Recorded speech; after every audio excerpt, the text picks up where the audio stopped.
Esse projeto de nação passa necessariamente por uma união nacional. E não significa uma união nacional entre aqueles que divergem. Há divergências naturalmente na política e elas são respeitadas. Pessoas disputam o mesmo cargo, pessoas têm visões antagônicas. Mas não há dois lados quando se trata de defender a democracia do nosso país. Não há dois lados quando se trata de defender as pessoas pobres do nosso país.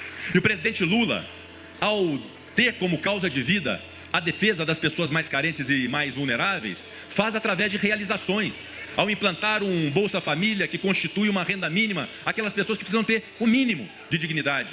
E há quem questione isso, dizendo que isso é um programa que não deveria existir no Brasil. O presidente Lula, ao implantar um programa que confere moradia de baixa renda às pessoas de baixa renda, como Minha Casa Minha Vida, o faz porque, além da comida na mesa, é muito importante que a pessoa possa ter um teto. É digno que a pessoa possa ter uma casa. E aquelas pessoas que estão em situação de rua hoje, elas não podem ser guinchadas, elas não podem ser enxotadas, elas têm que ser cuidadas. Elas não são necessariamente o problema social. O problema social é a desigualdade que existe nesse país. E essas pessoas, por vezes, são vítimas dessa desigualdade e precisam, repito, ser cuidadas. Portanto, não há dois lados quando se defende democracia, não há dois lados quando se defende direito dos mais pobres, e não há dois lados, presidente Lula, quando se defende a soberania do nosso país. Brasileiro que ousa ir para o exterior para trabalhar contra o país é traidor da pátria. Isso precisa ser dito com todas as letras. E esta bandeira do Brasil que está ali, a bandeira do Brasil que está no boné daquela senhora, essa bandeira do Brasil não é para enxugar suor de fascista. A bandeira do Brasil é um símbolo nacional que pertence a todos nós.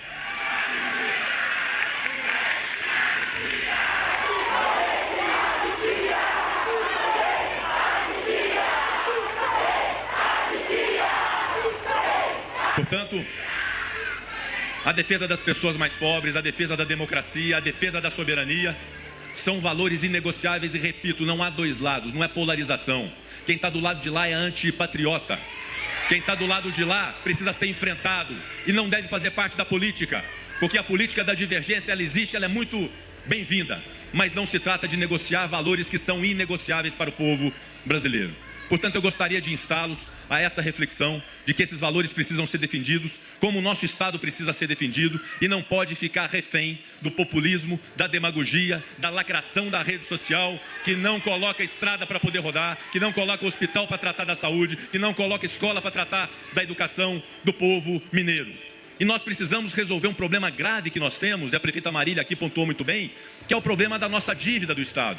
E cá entre nós, é muito injusto nesse instante da negociação entre União e Estado apontar qualquer tipo de dedo ao presidente Lula ou ao ministro da Fazenda como se fossem eles o empecilho de toda essa negociação. Muito ao contrário, eu sou testemunha como presidente do Senado e do Congresso Nacional, como autor do projeto do Propag que soluciona a dívida do Estado, da boa vontade da União, do governo federal, do presidente Lula, para que a dívida de Minas possa ser efetivamente resolvida através de uma negociação ampla que envolva a melhoria, inclusive, do bem-estar do povo de Minas Gerais. Portanto, não sejamos injustos, não antecipemos a disputa eleitoral para, através de mentiras, querer vulnerabilizar a parte contrária. Sejamos honestos para reconhecer aqueles que estão trabalhando por Minas Gerais, para realizar para Minas Gerais em favor do povo mineiro, de cada um dos mineiros e das mineiras. E para encerrar nesse momento de muita alegria, de uma inauguração, de uma realização política de verdade, que existe, uma obra, o lançamento de um PAC, o lançamento de um programa de mobilidade para Minas e para o Brasil, de renovação de frota que seja sustentável, pontuar algo que é também muito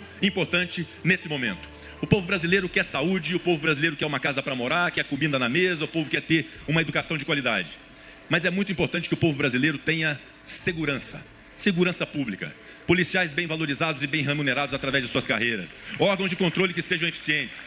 E o governo federal do presidente Lula ontem deu um passo importantíssimo para a segurança pública desse país e para o combate a um câncer nacional, que são as facções criminosas e o crime organizado, através da maior operação policial da história do Brasil, que está atingindo em cheio organizações criminosas que monopolizam a criminalização no nosso país através de suas organizações. Então esse passo de enfrentamento com altivez e com coragem dos homens públicos ao crime organizado no nosso país, para conferir segurança pública ao nosso povo, é absolutamente fundamental e é digno de nota fazer aqui esse reconhecimento ao governo do presidente Lula, que contará irrestritamente com o Congresso Nacional nesse enfrentamento e nesse combate que se faz absolutamente necessário. Portanto, meus amigos, externando aqui a minha alegria de estar com vocês, de compartilhar esse momento, e muitos aqui falaram a respeito das perspectivas de futuro político. O meu futuro político será exatamente o futuro que cada um de vocês quiser que eu tenha. Só para a gente não perder o fio da meada, segue o fio aqui comigo. O deputado Eduardo Bolsonaro estava livremente exercendo o mandato dele de deputado aqui no Brasil, com direito a votar do jeito que quisesse, a apresentar o projeto que quisesse, a emitir opiniões críticas, inclusive a pedir anistia para o pai dele, o ex-presidente Jair Bolsonaro, como vários deputados e senadores aliados de Bolsonaro seguem fazendo todos os dias.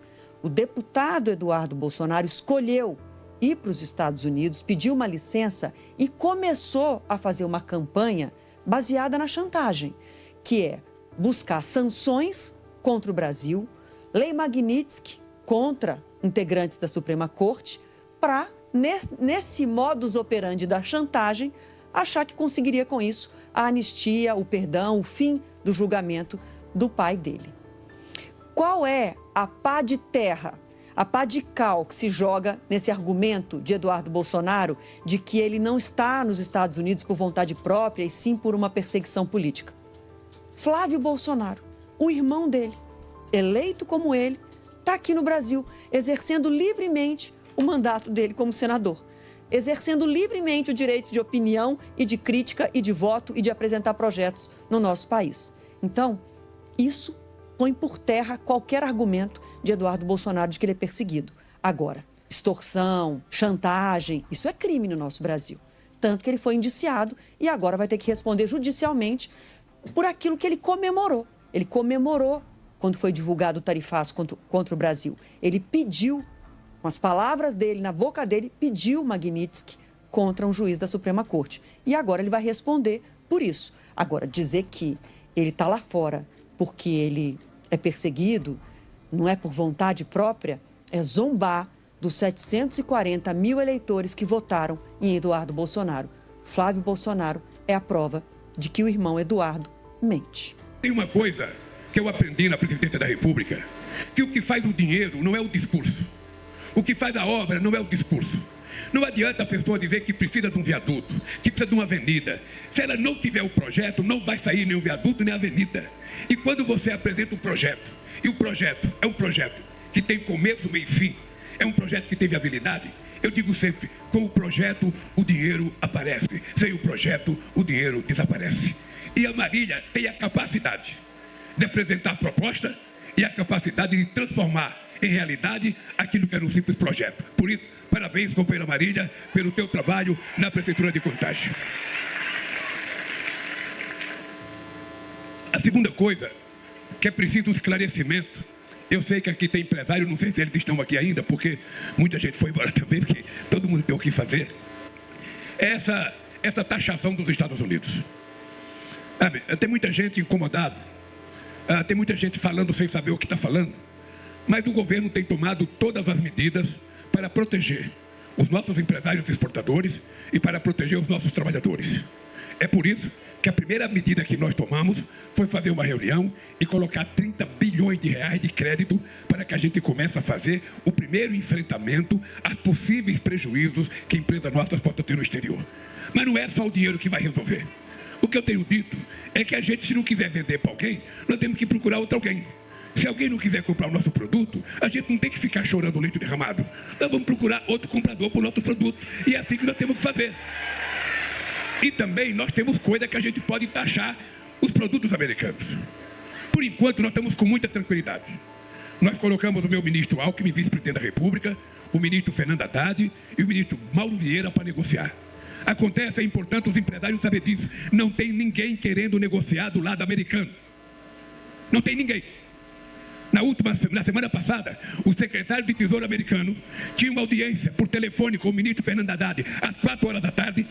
Ele suspendeu a reunião com o Fernando Haddad e foi atender o Eduardo Bolsonaro para contar mentira para ele lá nos Estados Unidos. Então o O Brasil não quer ser tratado como moleque. O Brasil já tem maturidade suficiente para ser respeitado. Não é porque alguém é mais rico do que eu que pode falar grosso comigo, não. Não pode. Eu aprendi com uma mãe analfabeta.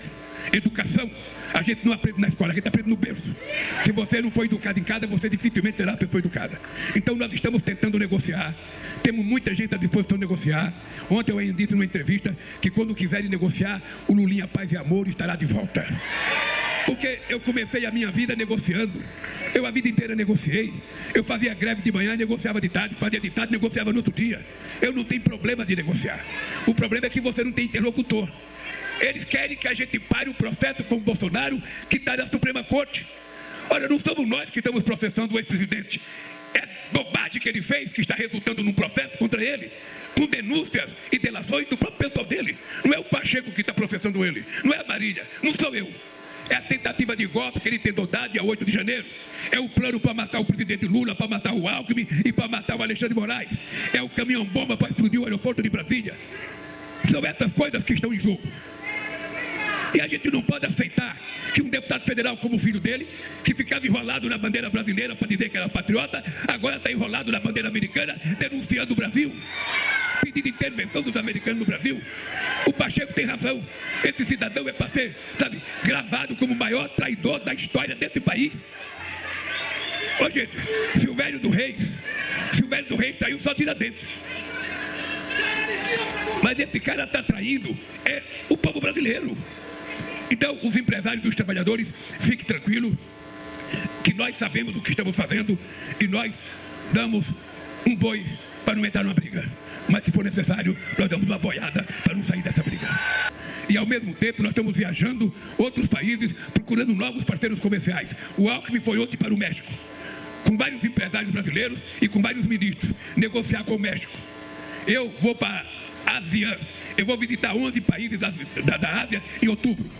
E vamos discutir, sabe, produtos brasileiros para a Ásia. Quem tiver o que vender pode me dando que eu vou levar para vender. Eu não vou ficar chorando leite derramado. Agora, o que nós temos que fazer? O que nós temos é que dar resposta da reciprocidade naquilo que a gente quer fazer. Nós vamos anunciar um programa em que a gente vai distribuir gás de graça para 15 milhões e 500 mil famílias nesse país. As pessoas mais pobres sabem, um botijão de gás, ele sai da Petrobras a R$ 37. Um botijão de 13 quilos sai da Petrobras a R$ 37. E ele chega no consumidor a 140. Ele chega a 150.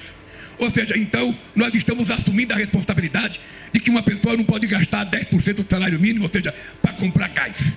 A gente vai arcar a responsabilidade de fazer com que as pessoas mais pobres possam receber o gás de graça para a gente não ver acidente com álcool, não ver acidente com querosene ou acidente com lenha.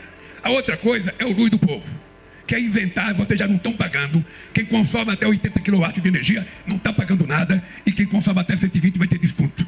Porque a energia brasileira está muito cara. E é importante que a gente tenha coragem de dizer: os ricos pagam energia mais barata do que os pobres. Esse é o dado concreto, Pacheco. Essa é a injustiça social mais grave. O rico compra energia no mercado livre. O pobre compra no mercado regulado. E o pobre paga a energia mais caro do que o rico. Da mesma forma que imposto. Quando o pobre vai comprar um negócio numa loja e atrás dele vai o dono do banco, o que ele vai pagar de imposto é o mesmo que o dono do banco vai pagar. Não é justo. Por isso é que nós estamos inventando: quem ganha até R$5 mil não pagará mais imposto de renda nesse país. E quem é que vai pagar? Quem vai pagar é quem ganha mais de 1 milhão por ano nesse país. Alguém aqui ganha mais de 1 milhão por ano? Levanta a mão quem ganha mais de 1 milhão por ano. Ora, então nós estamos tirando um pouquinho daqueles que ganham muito para garantir um pouquinho para aqueles que ganham menos. O que é isso? Justiça tributária, justiça social. E eles sabem que enquanto eu for presidente da República, eu quero governar para todos. Eu quero que o nosso empresário sapateiro seja o mais bem sucedido. Eu quero que ele ganhe muito dinheiro. Eu quero que ele gere muito emprego. Eu quero que ele pague muito salário. Mas ele precisa menos de mim do que vocês. Muito menos de mim. Ele sabe disso. Então, é o seguinte: para que serve um governo se não for para cuidar do povo que precisa? E eu vou dizer o seguinte: vocês sabem que ainda tem coisa para anunciar. É o seguinte: eu aprendi quando eu era pequeno que assim, um elefante incomoda muita gente, 2 elefantes incomoda muito mais. Então eu quero dizer para ele: Um mandato do Lula incomoda muita gente, 2 mandatos incomoda muito mais, 3 mandatos incomoda. Eles vão ter que saber. Eu sei que tem muita reunião na calada da noite. Todo mundo está tentando se juntar, a extrema-direita, os fascistas, sabe? Todo mundo querendo se juntar. Vamos encontrar um jeito de derrotar o Lula. Minas Gerais é muito importante. Vamos tentar derrotar o Lula. Vamos fazer isso com o Zema, fazer isso. Pode fazer o que quiser. Minas Gerais está no meu coração, muito mais do que no coração deles. Pode fazer o que eles quiserem. Porque vai ter uma disputa muito forte nesse país. A gente vai ter que dizer para quem que a gente quer governar. Se é para Faria Lima lá em São Paulo, para os banqueiros, ou é para o povo brasileiro. Um país que ainda tem 4 milhões de pessoas que não tem banheiro. Ainda tem 4 milhões de pessoas. A Marília ficou um tempo fora da prefeitura. Acho que teve 2 mandatos que você ficou fora. Me conta como é que você encontrou a prefeitura quando você votou. Ô, gente, vocês não têm noção como é que eu encontrei o país quando eu votei. Parecia que tinha passado um vendaval e destruído tudo. Porque não tinha Ministério do Trabalho, Ministério do Direito Humano, Ministério da Igualdade Racial, Ministério do Povo Indígena, Ministério das Mulheres. Tinha acabado tudo. Da saúde, o IBAMA tinha 700 funcionários a menos do que tinha em 2010. 700 funcionários em 2023. Meu querido empresário, só para você ter noção da desgraça desse país. Quando eu deixei a presidência em 2010, esse país produzia 3.600.000 carros por ano. Quando eu voltei 15 anos depois, esse país produzia 1.600.000 carros por ano. Metade. E por conta da nossa política, só esse ano, a gente já teve mais de 880 bilhões de investimento na indústria automobilística. A Ford foi embora da Bahia, mas vai vir a China para investir na Bahia. E nós queremos mais emprego, mais carros e mais qualidade. É esse país que eu vou construir. É esse país que eu vou. Mais 8 institutos federais para Minas Gerais. 8 institutos a mais, Marília, para Minas Gerais. E vai ter um aqui também. Também. Não tem. Mais escola de tempo integral. Mais escola de tempo integral que nós vamos fazer. O pé de meia já tem só em Minas Gerais 437 mil jovens recebendo o pé de meia. Porque se eu não faço isso, esses jovens iam cair, sabe, no crime organizado, porque iam parar de estudar para ajudar no orçamento familiar. Então é o seguinte, gente. Nós estamos chegando à hora da verdade. Nós passamos 2 anos e meio reconstruindo esse país. 2 anos e meio. E agora é a época da colheita. E é por isso que eu estou aqui. Eu estou aqui porque essa conclusão e esse investimento no metrô é o começo da colheita que nós estamos fazendo. Quem planta vento, colhe tempestade. Quem planta a verdade, colhe a verdade. E é por isso, gente, que eu vou votar semana que vem. Vou votar semana que vem a Belo Horizonte para anunciar mais dinheiro para Minas Gerais, mais investimento para Minas Gerais e mais benefício para o povo. Quem não gostar, que morda o dedo. Mas eu vou continuar fazendo política de inclusão social nesse país. Porque se tem uma coisa que eu digo todo dia, é que fazer um viaduto, todos os engenheiros estão para fazer projeto para fazer viaduto. Para fazer uma ponte, todos os engenheiros estão para fazer. Agora tem uma coisa que não tem engenharia, é cuidar do povo. Não tem engenharia. Ou você tem um projeto no coração, um compromisso de fé, ou o povo é esquecido. É por isso que eu quero terminar, Macaé, chamando você aqui, para você dar uma resposta ao governador Zema do que ele fez com os pobres aqui desse estado. Ei, gente, bom dia, boa tarde. Olha aqui, eu tenho que dizer que a minha alegria é muito grande de ser ministra dos Direitos Humanos do presidente Lula. Porque a gente sabe exatamente qual é o lado que a gente está. Que é o lado da dignidade humana, é o lado do respeito e é o lado que cuida de quem mais precisa. O Zema falou uma coisa absurda no Roda Viva. Que as cidades estão virando chiqueiros por causa da população em situação de rua. Mas o que ele não diz é que não faz nenhuma política para garantir direito à moradia. Porque a população de rua precisa primeiro de moradia, que é o que o presidente Lula está fazendo. No Minha Casa Minha Vida, de todas as obras, 3% serão destinadas à população em situação de rua. O que a população que está na rua, presidente, foi para a rua na época que a gente não teve nenhuma valorização do salário mínimo.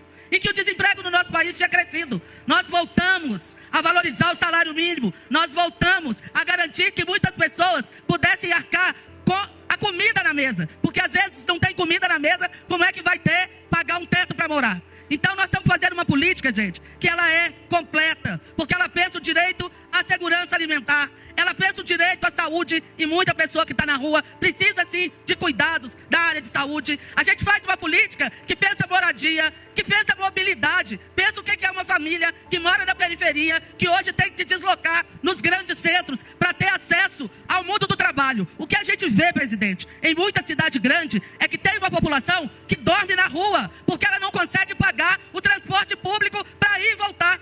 Então, esse debate da mobilidade, vou falar aqui com o presidente, vou fazer uma inconfidência aqui, o presidente ontem estava falando de tarifa zero, viu, gente?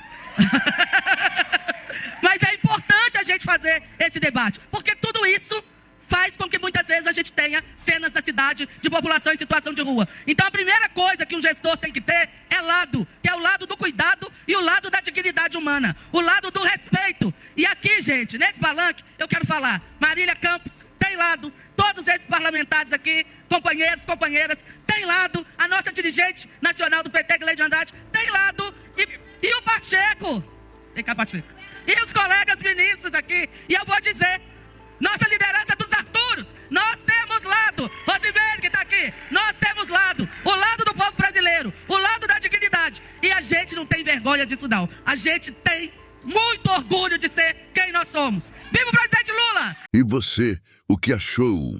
Deixe sua opinião nos comentários, curta o vídeo e até a próxima.